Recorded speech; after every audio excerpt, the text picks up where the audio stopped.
Hello and welcome to Beach and Beyond. I'm Melanie Purcell with the Worcester County Office of Tourism and Economic Development here on Maryland's coast. And I am in a very, very special place today. We are in Snow Hill, Maryland at Furnace Town, and I have Executive Director Claudia Nagel here. We are in front of the old blacksmith shop. Really amazing place. A lot of people don't know about Furnace Town, but this summer we've got so many events going on, ways to experience the town, ways to become a member. So Claudia, why don't you talk about this summer here in Furnace Town? We have a number of different types of activities, probably something for just about everybody, depending if you're a history buff or you like nature, music, different things. We just wrapped up our Fairies Furnace and Gnome. It's an annual event where we have about 1,000 people that come out for that event. It's a one-day event. It just sounds really fun. It cool. is, and it's really all ages and too. It is for all ages, but it's geared toward little ones and family event. So it's really exciting. And then coming up in June and July is our Summer Music Fest, or our Summer Music Series. Folks can find out who the artists are, etc. But it's every other Saturday, starting this Saturday. So right on furnacetown.org. Right on. They can see the whole. Okay, yes, they great. can. They can see the whole schedule. So is it like basically people can wander around the town while they're listening to music? They can. What we do is we have local performers come and do a concert from 5 until 8 every evening. The buildings are open. Sometimes we have demonstrators in some of the buildings. We provide a cafe type thing, hamburgers and hot dogs, and do people bring like their own chairs? They bring their own chairs and just sort of spread out around the grounds and listen to some music in the early evening in summer. It's really a nice event.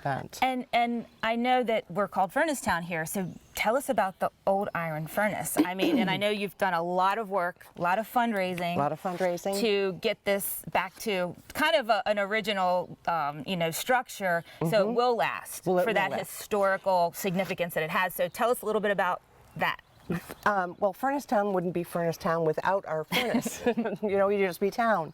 So Furnace Town there's a number of things that Furnace Town is. It's called Furnace Town because of the iron furnace that was built around 1828 by the Maryland Iron Company, where they would pull the iron that was discovered in the bog, and they would use shells that they sourced locally, charcoal and iron to melt iron and make ingots that could be shipped up the coast to Baltimore, Philadelphia, New York, and then made into different household items or cannonballs and that kind of thing. And our furnace is in really good condition. It's registered on the National Historic Registry. The pipes that are on the top of the furnace are of particular interest because it's the hot blast. It was part of the introduction of the hot blast system into the United States. So that original engineering and ingenuity for the industry and manufacturing. Yes, for manufacturing. Wow. And that's why you have a lot of school groups here. That's why we have a lot. Exactly. In fact, we had a bunch here today, them running around and going into, the broom makers, the woodworkers, the blacksmiths, learning all about this. The different crafts. And what we have in addition to the furnace is we have 10 buildings from around Worcester County. So we have probably one of the largest collections of Worcester County buildings. Wow. And when we moved them here and we made that commitment, Furnace Town made that commitment to preserve them and to preserve the arts and activities that went on in them. Wow. So like the broom house, it has the original broom making equipment from Bishopville, the property in Bishopville. The blacksmith shop that has the double forge, and we have a number of different things. We have a museum of iron which talks about all of the different things that went on at Furnace Town during the time of its heyday. We have a voting house from District 1 that we use as a weave or fiber house where people demonstrate that. We have a woodworking shop that came from Snow Hill.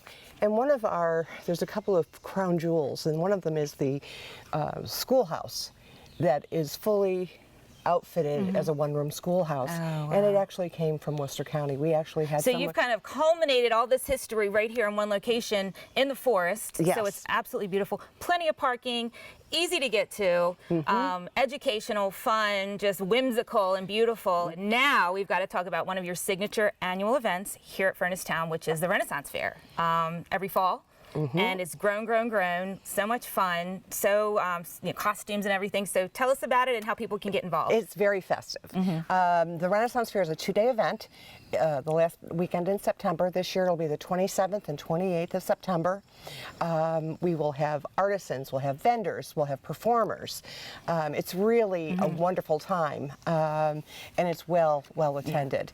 There's a little bit of everything, for it's something for everyone, if you will, and it has grown, and we have performers from up and down the East Coast who sign up to become performers. Yeah, this with is us just and a vendors. unique experience, and that's why we always tell people that are in Ocean City they might come to the beach for a weekend.